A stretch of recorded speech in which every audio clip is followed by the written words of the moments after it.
नमस्कार साथियों आज बात एक ऐसे खेल की जिसे हमारे देश में बेहद ज्यादा पसंद किया जाता है। आप कह सकते हैं कि पिछले कुछ दशकों से हमारे देश के लोगों को इस खेल ने बिल्कुल दीवाना करके रखा हुआ है। मैं बात कर रहा हूं क्रिकेट की। वैसे तो आजकल क्रिकेट में T20 का दौर है। जब से 2004-05 से T20 इंटरनेशनल्स और उसके बाद T20 वर्ल्ड कप और 2008 में IPL आए, तो T20 ने बहुत ड्रामेटिकली इस खेल को प्रभावित किया है। लेकिन अगर आप क्रिकेट के किसी भी लीजेंड से बात करेंगे, चाहे वो सचिन तेंदुलकर हो या ब्रायन लारा, ग्लेन मैकग्रा हो या फिर जिमी एंडरसन, सब आपको एक स्वर में एक ही बात कहेंगे कि test cricket is the best form of cricket. आप में से हो सकता है कुछ लोग T20 और वनडेयर्स को ज्यादा पसंद करते हो, लेकिन मैं इस वीडियो में बात करूंगा कि क्यों टेस्ट क्रिकेट को ही बेस्ट फॉर्म ऑफ क्रिकेट माना जाता है। टेस्ट क्रिकेट के सामने किस तरह के चैलेंजेस हैं, इंटरनेशनल क्रिकेट काउंसिल ने उन चैलेंजेस से पार पाने के लिए क्या कदम उठाए हैं, और टेस्ट क्रिकेट को और ज्यादा पॉपुलराइज करने के लिए क्या किया जा सकता है। दोस्तों, test cricket longest form of cricket है। 5 दिन में 15 सेशन और 450 ओवर होने होते हैं। इसका एक डायरेक्ट इम्पैक्ट तो ये है कि अगर आप फिजिकली और मेंटली स्ट्रांग नहीं है तो आप टेस्ट क्रिकेट में कभी भी लंबे नहीं जा सकते। साथ ही टेस्ट क्रिकेट में आपको हर सेशन अच्छा खेलना होता है, चाहे मॉर्निंग सेशन हो, आफ्टरनून सेशन या इवनिंग सेशन। आप किसी भी सेशन को लाइटली नहीं ले सकते। अगर किसी टीम का एक सेशन अच्छा गया है तो जरूरी नहीं है कि अगला सेशन भी अच्छा जाए, आपको उतने ही एफर्ट करने पड़ते हैं। और साथ ही अगर किसी टीम का एक सेशन खराब गया है तो उसके पास मौका होता है अगले सेशन में वापसी करने का। अगर आप बैटिंग कर रहे हैं तो आपको लगातार एक अच्छी बॉलिंग के खिलाफ रेजिलियंस दिखाना पड़ता है। इससे बैट्समैन का पेशेंस चेक होता है कि वो एक अच्छी बॉलिंग को कितनी देर तक, कितने लंबे समय तक न्यूट्रलाइज कर सकता है, और बॉलर को मजबूर कर सकता है लूज बॉल फेंकने के लिए या अपनी लाइन और लेंथ में चेंज करने के लिए। वहीं बॉलर के सामने ये चैलेंज होता है कि वो कितनी देर तक एक अच्छी सटीक लाइन लेंथ पर बॉलिंग कर सकता है और बैट्समैन को मजबूर कर सकता है गलती करने के लिए। इससे बैट्समैन हो या बॉलर, उसका एक टोटल स्किल सेट चेक हो जाता है कि उसमें कितना टेम्परामेंट है, कितना पेशेंस है, कितना हार्ड परसेवरेंस है, कितनी मेंटल स्ट्रेंथ है। यानी टेस्ट क्रिकेट जो है वो आपका एक ओवरऑल कैरेक्टर चेक कर देता है। बैट और बॉल के बीच का जो रियल बैटल है वो आपको टेस्ट क्रिकेट में ही देखने को मिलता है। शॉर्ट फॉर्म ऑफ क्रिकेट में T20 हो या वनडेयर्स हो, उसमें कई बार 2-3 ओवर्स में ही गेम चेंज हो जाता है। लेकिन टेस्ट क्रिकेट में ऐसा नहीं है। यहाँ आपको सेशन पर सेशन एक अच्छी क्रिकेट खेलनी होती है, वरना राइवल टीम को कभी भी किसी भी सेशन में हावी होने का मौका मिल सकता है।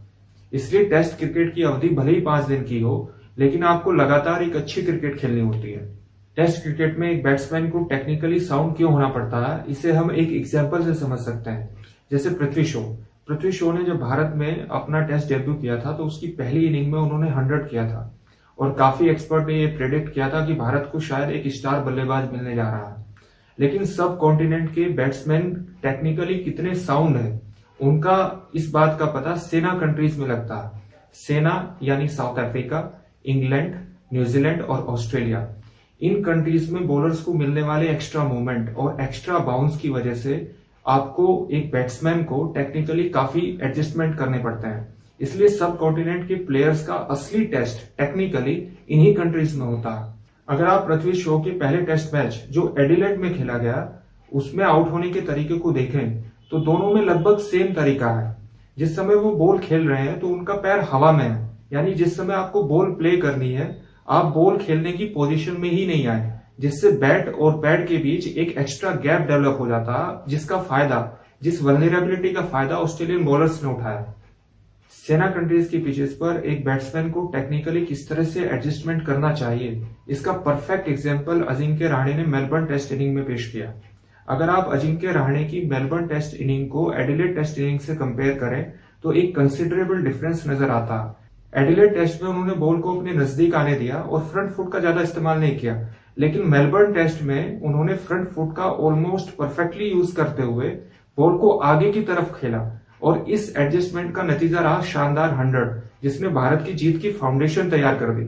इसी तरह से सब कॉन्टिनेंट के बॉलर को सेना कंट्रीज में अपनी बॉलिंग करते समय अपनी लेंथ में कुछ एडजस्टमेंट करने पड़ते हैं। सेना कंट्रीज में बॉल आगे रखनी पड़ती है, गुड लेंथ से थोड़ी सी आगे, ताकि बैट्समैन को ड्राइव करवाया जा सके, क्योंकि इन पिचेस पर मिलने वाले मूवमेंट और एक्स्ट्रा बाउंस से बैट्समैन का ड्राइव करते समय एज से स्लिप में चांस बनता है आउट होने का। जबकि इसी लेंथ पर आपकी सब कॉन्टिनेंट में प्लेयर्स की बॉलर की काफी धुनाई हो सकती है, जैसा मोहम्मद सिराज ने अपने पहले ही टेस्ट मैच में मेलबर्न में किया। उन्होंने बॉल को आगे की तरफ रखा, जिसका उन्हें बेनिफिट मिला, उन्हें 5 विकेट मिले। पूरे मैच के दौरान कभी भी ये नहीं लगा कि वो अपना पहला मैच खेल रहे हैं।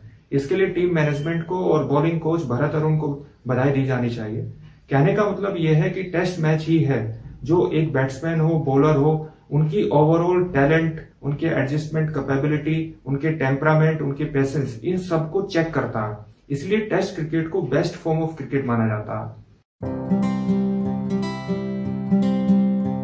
लेकिन साथियों, टेस्ट क्रिकेट के सामने आज बहुत सारे चैलेंजेस खड़े हो गए हैं। उन चैलेंजेस पर बात करने से पहले मैं आपको एक इन्फॉर्मेशन देना चाहता हूं। अगर आप क्रिकेट के वास्तव में बहुत बड़े फैन हैं, तो फैन होने का मतलब केवल ये नहीं होता कि हम मैच देखें, इंडिया मैच जीते और हम उस जीत को सेलिब्रेट कर लें, बल्कि हमें क्रिकेट के बारे में ज्यादा से ज्यादा जानना भी चाहिए। जैसे क्या कभी आपने ये सोचा कि क्यों टेस्ट क्रिकेट एक ऐसा गेम है जिसमें खेल के मैदान का आकार तय नहीं होता। अगर आप फुटबॉल की बात करें, रग्बी की बात करें या हॉकी की बात करें, तो खेलने वाले मैदान का एक निश्चित आकार तय होता है, उसके नियम तय होते हैं। नियम तो क्रिकेट में भी होते हैं, लेकिन खेल का आकार, जहां हम जिस मैदान में खेलते हैं, वो आकार तय नहीं होता। बेंगलोर का अलग है, लॉर्ड्स का अलग है और मेलबोर्न का अलग। और ऐसा क्रिकेट की खास हिस्ट्री और हिस्टोरिकल डेवलपमेंट के कारण। तो मैंने ये डिसाइड किया है क्यों ना एक वीडियो क्रिकेट की हिस्ट्री, उसके हिस्टोरिकल डेवलपमेंट और आज के क्रिकेट पर उसके प्रभाव के बारे में बनाई जाए। उस वीडियो में मैं कुछ रिसर्च पेपर और बुक्स का इस्तेमाल करूंगा जो क्रिकेट पर लिखी गई है, और कोशिश करूंगा कि क्रिकेट के हिस्टोरिकल डेवलपमेंट और आज के क्रिकेट पर उसके इम्पैक्ट को डिटेल में बता सकूं। तो इसलिए अगर आपने इस चैनल को सब्सक्राइब नहीं किया है तो इस चैनल को सब्सक्राइब कीजिए और बेल आइकन जरूर दबाइए, तभी आपको लेटेस्ट वीडियो का नोटिफिकेशन मिल पाएगा। वापस लौटते हैं अपने टॉपिक की तरफ कि टेस्ट क्रिकेट के सामने ऐसे कौन से चैलेंजेस खड़े हो गए हैं कि टेस्ट क्रिकेट को अपने अस्तित्व के लिए लड़ाई लड़नी पड़ रही है। सबसे बड़ा जो चैलेंज है वो शायद क्रिकेट के कमर्शियलाइजेशन की वजह से है। T20 इंटरनेशनल के आने से और उसके बाद IPL एडिशन आने से क्रिकेट का बहुत ज्यादा कमर्शियलाइजेशन हुआ है और इसका डायरेक्ट इम्पैक्ट पड़ा है टेस्ट क्रिकेट पर। टेस्ट क्रिकेट की तरफ प्लेयर्स का भी फोकस अब कम हो गया है और इसे हम देख सकते हैं कि जिस तरह से AB डिविलियर्स और ब्रेंडन मैकुलम ने समय से पहले इंटरनेशनल क्रिकेट से रिटायरमेंट लिया, उसे भी T20 इंटरनेशनल और प्रोफेशनल क्रिकेट की तरफ रुझान के कारण ही माना जा रहा है। T20 क्रिकेट का टेस्ट मैच में प्लेयर्स के परफॉर्मेंस पर भी असर पड़ रहा है। जैसे अगर हम 2018-19 का भारत का ऑस्ट्रेलिया दौरा देखें टेस्ट मैच का, तो KL राहुल ने अपने खराब परफॉर्मेंस की जो सबसे बड़ी वजह बताई, वो बताई कि T20 ज्यादा खेलने की वजह से वो टेस्ट क्रिकेट में ये डिसाइड नहीं कर पा रहे हैं कि वो कौन सी बॉल को छोड़ें और कौन सी को खेलें। टेस्ट क्रिकेट में अगर स्पेक्टेटर्स की बात करें, देखने वालों की संख्या की बात करें, तो इंग्लैंड और ऑस्ट्रेलिया के अलावा शायद कहीं भी उतना क्राउड नहीं आता और इसलिए एक बहुत बड़ी वजह बन गई है कि टेस्ट क्रिकेट में खासतौर से सब कॉन्टिनेंट में स्टेडियम में क्राउड को कैसे लाया जाए। दोस्तों, इसके लिए ICC इंटरनेशनल क्रिकेट काउंसिल ने कुछ कदम भी उठाए हैं, जैसे डे नाइट टेस्ट की शुरुआत करना, पिंक बॉल का इस्तेमाल करना। ये हालांकि अभी इनिशियल कदम है और डे नाइट टेस्ट मैच केवल 15 ही हुए हैं, लेकिन टाइमिंग को शहरों की वर्किंग क्लास के अनुसार रखना ताकि वो काम के बाद स्टेडियम में आकर के मैच देख सके, ये एक अच्छा ही कदम है।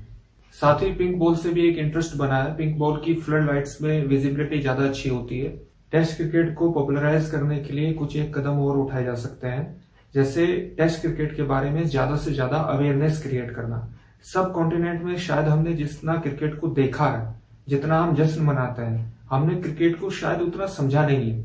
अगर हम क्रिकेट के बारे में एक अवेयरनेस कैंपेन की शुरुआत करते हैं तो शायद उसका डायरेक्ट इम्पैक्ट पड़ सकता है स्पेक्टेटर्स की संख्या बढ़ने पर, क्योंकि बैट और बॉल के बीच का जो रियल बैटल है वो टेस्ट क्रिकेट में ही है और इसमें BCCI का इंपॉर्टेंट रोल हो सकता है, क्योंकि BCCI के पास रेवेन्यू की कोई कमी नहीं है। साथ ही जिन देशों के बीच अधिक कंपटीशन है, उस कंपटीशन का प्रयोग करना चाहिए और ज्यादा से ज्यादा ऐसे देशों के बीच मैच कराने चाहिए ताकि स्पेक्टेटर्स की संख्या बढ़ाई जा सके। जैसे भारत और पाकिस्तान के बीच ज्यादा से ज्यादा मैच कराना चाहिए और उनके बीच जो कंपटीशन है उसको टैप करना चाहिए टेस्ट क्रिकेट में स्पेक्टेटर्स की संख्या बढ़ाने में। राजनीति अपनी जगह है, जिन मुद्दों का समाधान पॉलिटिकल रिप्रेजेंटेटिव्स को करना है वो वाजिब समय पर करें, लेकिन खेल को इन सबसे अलग रखना चाहिए।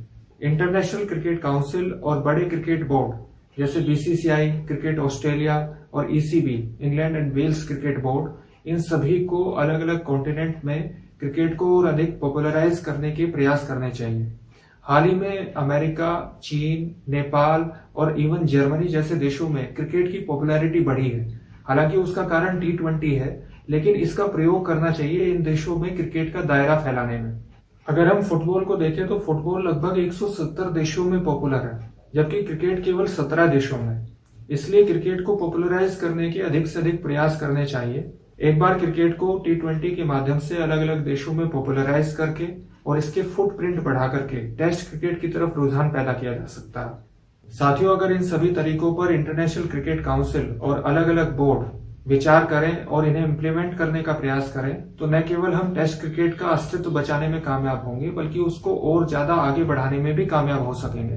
दोस्तों, उम्मीद करता हूं कि टेस्ट क्रिकेट से रिलेटेड ये वीडियो आपको अच्छा लगा होगा, इन्फॉर्मेटिव लगा होगा। अगर आप इस विषय के बारे में मुझे कुछ लिखना चाहते हैं तो कमेंट जरूर करिए।